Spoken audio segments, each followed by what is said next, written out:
بسم اللہ الرحمن الرحیم۔ پیارے دوستو، آج کا ہمارا ٹاپک ہے ایلومناتی، سیاست اور دجال کی عالمی حکومت۔ ایلومناتی ایک سیکریٹ سوسائٹی کا نام ہے جس کی بنیاد ایک یہودی نے 1 مئی 1776 عیسوی میں جرمنی کے شہر انگوسٹیڈ میں رکھی۔ یہ لوگ اعلانیہ لوسیفر یعنی شیطان کی پوجا کرتے ہیں اور اسے خدا مانتے ہیں۔ مغرب اور امریکہ میں یہ تنظیم، اس کے اہداف اور مقاصد اب کسی سے ڈھکے چھپے نہیں رہے۔ مغربی میڈیا کے ساتھ ساتھ ہمارے ذرائع ابلاغ میں بھی یہ بات مشہور ہے کہ سابق امریکی صدر جمی کارٹر، بش جونیئر اور سینئر سمیت بڑے بڑے سیاستدان، راک فیلر اور روتھ چائلڈ جیسے دنیا کے سب سے بڑے سرمایہ دار بینکرز ایلومناتی کے ممبر رہے اور ہیں۔ دنیا میں یہ بات مانی جا رہی ہے کہ ایلومناتی اور فری میسنز دنیا میں دجال کی عالمی حکومت کے قیام کے لیے کوشاں ہیں۔ اس خیال کو تقویت اس بات سے بھی ملتی ہے کہ ایلومناتی اور فری میسن تنظیموں کا سمبل دجال کی ایک آنکھ والا اہرام ہے، جس کا عکس امریکی ڈالر پر بھی واضح طور پر دیکھا جا سکتا ہے۔ پیارے دوستو، اسلام جو تعلیمات ہمیں دیتا ہے ان میں قرب قیامت میں دجال کی آمد کا ذکر ہے۔ وہ شیطان کا ہی دوسرا روپ ہوگا جو خود کو خدا کہلوائے گا۔ جو لوگ اسے خدا مانیں گے انہیں دنیا میں عزت، دولت، شہرت اور سب کچھ ملے گا، لیکن جو لوگ اس کا انکار کریں گے ان کے لیے زمین تنگ کر دی جائے گی۔ آج بین الاقوامی میڈیا کے تھرو یہ بات سامنے آ رہی ہے کہ دنیا میں کئی لوگ دولت، شہرت اور کامیابی کے لیے ایلومناتی کے ممبرز بنتے ہیں۔ ان میں اداکار، گلوکار، صحافی اور کئی ایسے سیاستدان بھی شامل ہیں جو الیکشن جیت کر میدان سیاست میں نام کمانا چاہتے ہیں۔ اسلام کی تعلیمات کے مطابق دجال کا فتنہ اتنا بڑا فتنہ ہے کہ اسے ہر پیغمبر اور رسول نے پناہ مانگی ہے اور اپنے پیروکاروں کو بھی اس سے ڈرایا ہے۔ شاید اس لیے کہ شیطان اس فتنے کو اس قدر فریب، دجل اور مکر کی مختلف چالوں کے ذریعے پھیلائے گا کہ لوگوں کو اندازہ ہی نہیں ہو پائے گا، وہ دجال کے فتنے کا شکار ہو جائیں گے۔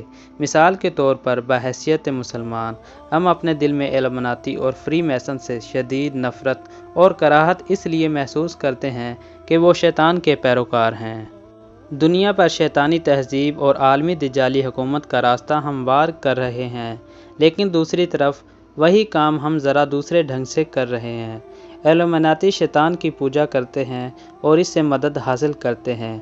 پیارے دوستو، ہمارے اس نئے چینل اردو نالج کو سبسکرائب کریں اور بیل آئیکن کو پریس کریں تاکہ ہماری نئی آنے والی ویڈیو آپ تک بآسانی پہنچ سکے۔ شکریہ۔ تو وہی کام ہمارے ہاں گلی کوچوں میں بیٹھے ہوئے پیر، جادوگر اور عامل کر رہے ہیں، اور ہم یہ جانتے ہوئے بھی کہ یہ شیطان کے پیروکار ہیں اور شیطانی ذریعات سے کام لیتے ہیں، لیکن پھر بھی ہم اپنی مرادیں لے کر ان کے پاس چلے جاتے ہیں۔ یہ عامل اور جادوگر پکڑے جائیں تو جعلی پیر قرار پاتے ہیں، لیکن جب تک پکڑے نہ جائیں تو یہ اصلی پیر اور مرشد ہی رہتے ہیں۔ عوام تو ان کے آستانوں پر ماتھا ٹیکتے ہی ہے، لیکن بڑے بڑے سیاستدان بھی سجدہ ریز نظر آتے ہیں۔ اسی طرح قبضہ مافیا، ڈرگ مافیا اور ٹمبر مافیا کا ان آستانوں سے ایک خاص تعلق جڑا رہتا ہے۔ بیوروکریسی کے کئی لوگ اپنی ترقی اور تنزلی کو ان آستانوں سے جوڑتے ہیں۔ فلم انڈسٹری، ٹی وی اور میڈیا کے کئی کرداران آستانوں سے دولت، شہرت اور کامیابی کی امید رکھتے ہیں۔ یہی کام اگر مغربی دنیا میں ایلومناتی کر رہے ہیں تو ہم اسے شیطانیت اور دجالیت کا نام دیتے ہیں، لیکن وہی شیطانی دھندا اگر جہاں پیر، عامل، جادوگر کریں تو ہم اسے روحانیت کہتے ہیں۔ اب یہ کون سی روحانیت ہے؟ ایک اور اینگل سے دیکھتے ہیں۔ سکھ اپنے گرو کی قبر پر سجدہ کرتے ہیں اور ہندو دیوی دیوتاؤں کے بت بنا کر ان کی پوجا کرتے ہیں، اور وہ بھی اس کو روحانیت ہی کہتے ہیں۔ بلکہ انڈیا تو خود کو روحانیت کا سب سے بڑا گڑھ سمجھتا ہے، حتیٰ کہ انڈیا کے پرچم میں موجود چکر روحانیت ہی کا سمبل ہے۔ یہی چکر بھارتی کھلاڑیوں کی وردیوں پر بھی سینے پر سجا نظر آتا ہے۔ سکھوں کے نزدیک رب ان کی روحانی ہستی یعنی گرو کی شکل میں موجود ہے، جبکہ ہندوؤں کے نزدیک دیوی دیوتا ایسی شکتیاں، روحانی قوتیں ہیں جو ایشور یعنی خدا ہی کا روپ ہیں، جبکہ خود اللہ تعالیٰ کہتا ہے، سورۃ النساء آیت 117، نہیں پکارتے یہ لوگ اللہ کے سوا مگر دیویوں کو، اور وہ نہیں پکارتے کسی کو سوائے سرکش شیطان کے۔ پیارے دوستو، شیطان نے قسم کھائی تھی کہ جس آدم کو سجدہ نہ کرنے کی وجہ سے وہ ذلیل ہوا ہے، اسے بھی ذلیل اور رسوا کرے گا، یعنی اپنے در پر سجدہ کروا کے چھوڑے گا۔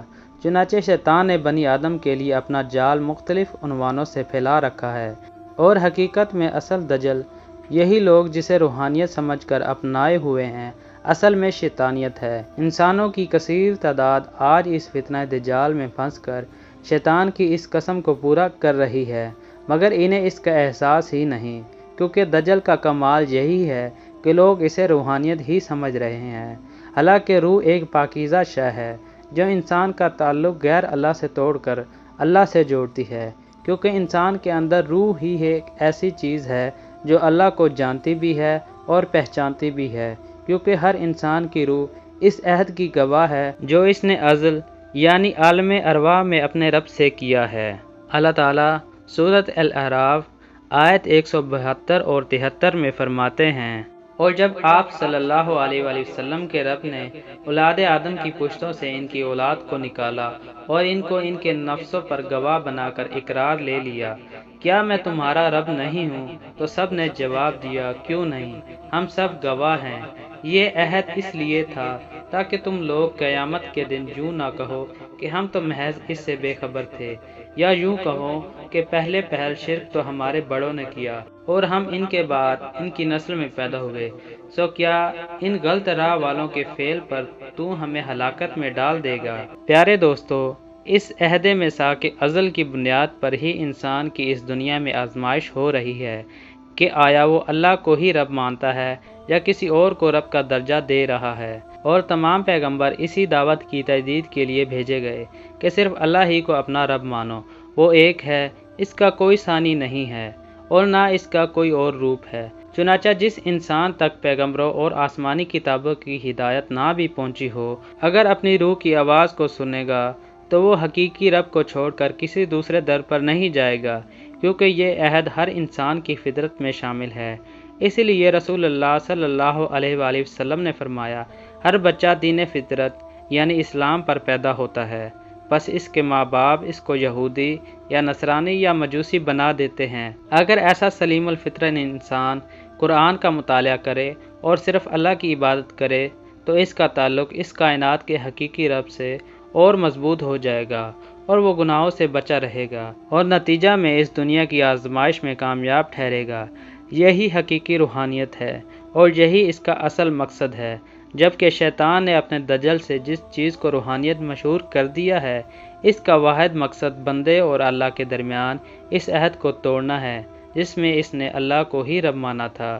پیارے دوستو، ذرا سوچئے، وہ روح جس نے اللہ کے روبرو اللہ کے رب ہونے کا نہ صرف اقرار کیا ہے بلکہ وہ انسان اور اللہ کے درمیان اس عہد کی گواہ بھی ہے، تو کیا وہی روح انسانوں کو مجبور کر سکتی ہے کہ وہ رب کو چھوڑ کر دیوی دیوتاؤں، بتوں، انسانوں اور شیطانوں کی پوجا کرے؟ دوسرے الفاظ میں، جس کو رب گواہ بنائے تو کیا وہ اس گواہی سے مکر سکتا ہے، اور جس عہد پر گواہ بنایا گیا اسی عہد کو توڑنے کا کہہ سکتا ہے؟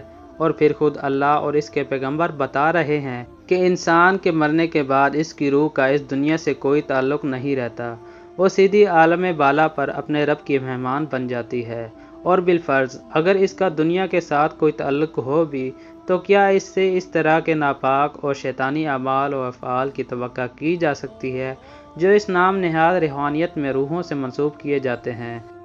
قرآن کہتا ہے، روح اللہ کا امر ہے۔ کیا اللہ کے کسی امر سے برائی کی توقع کی جا سکتی ہے؟ آخر یہ کون سی روحانیت ہے جو بت پرستی، کفر و شرک کی دعوت دیتی ہے، جو بتوں اور دیوی دیوتاؤں کے لیے انسانی خون کا نذرانہ مانگتی ہے، جس میں میتوں کے سر کاٹنا، مردوں کا گوشت کھانا، معصوم زندگیوں سے کھیلنا، ہنستے بستے گھروں کو اجاڑنا سب جائز ہے؟ پیارے دوستو، حقیقت یہ ہے کہ ہر انسان کے ساتھ ابلیس نے اپنا ایک جن ساتھی مقرر کیا ہوا ہے جو اسی انسان جیسی شکل و صورت اور نام اختیار کر لیتا ہے۔ صحابہ کرام نے حضور صلی اللہ علیہ وآلہ وسلم سے پوچھا، یا رسول اللہ صلی اللہ علیہ وآلہ وسلم، کہ آپ صلی اللہ علیہ وآلہ وسلم کے ساتھ بھی ہیں؟ آپ صلی اللہ علیہ وسلم نے فرمایا، ہاں میرے ساتھ بھی، لیکن اللہ نے اسے میرا مطیع بنا دیا ہے، اب وہ مجھے سوائے نیکی کے کچھ اور نہیں کہہ سکتا۔ اسی طرح کئی اور احادیث مبارکہ سے بھی انسان کے ساتھ اس کے ہم شکل ہمزاد جن کے ہونے کی تصدیق ہوتی ہے۔ عامل، پیر، پنڈت، پروہت، سادھو، جوگی اور اس قبیلے کے سب لوگ اس سچائی سے واقف ہوتے ہیں، لیکن وہ عوام کو سچ نہیں بتاتے، کیونکہ اس طرح ان کی روحانیت کا برم جاتے رہنے کا خدشہ ہوتا ہے۔ ہندو پنڈت اور پروہت ان کو روحانی شکتیاں باور کراتے ہیں اور عام ہندو دیوتا مان کر انہی کی پوجا کرتے ہیں۔ انہی شکتیوں کو ہمارے عامل، پیر اور جادوگر موکلات یا روحانی قوتیں بتاتے ہیں، اور سادہ لوگ مسلمان اسے روحانیت مان کر بالواسطہ شیطان کے ہی جال میں پھنسے رہتے ہیں۔ ایلومناتی اور فری میسن تنظیمیں براہ راست انہی شیطانی قوتوں سے رہنمائی لیتی ہیں، اور دنیا بھر سے لوگ محض دولت، شہرت اور اقتدار کے لیے ان کے جنگل میں پھنس کر دجال کا راستہ ہموار کرتے ہیں۔ IMF اور ورلڈ بینک سمیت تمام عالمی مالیاتی اداروں پر انہی کا قبضہ ہے۔ دنیا بھر کے حکمران انہی کی ڈکٹیشن پر پالیسیاں بنا کر دجال کے ایجنڈے کو آگے بڑھا رہے ہیں۔ گویا اگر یہودی مسیح الدجال، جو کہ شیطان ہے، کو ہی اپنا نجات دہندہ سمجھتے ہیں اور اسی کی عالمی حکومت کا راستہ ہموار کر رہے ہیں، تو وہی کام ہم سب کسی نہ کسی صورت میں بالواسطہ یا بلا واسطہ کر رہے ہیں۔ گویا ہر طرف دجال کا غلبہ بڑھا ہوا ہے۔ اگر کوئی کسر رہ گئی ہے تو وہ صرف دجال کے ظاہر ہونے کی ہے۔ ان حالات میں بحیثیت مسلمان ہمیں اپنا گہرا جائزہ لینے کی ضرورت ہے کہ اس وقت ہم کون سے کیمپ میں کھڑے ہیں، دجال کے کیمپ میں یا پھر اللہ تعالیٰ اور اس کے رسول صلی اللہ علیہ وآلہ وسلم کے کیمپ میں۔ اللہ تعالیٰ ہم سب کو اس دجالی فتنہ کو سمجھنے اور اسے بچنے کی توفیق عطا فرمائے، آمین۔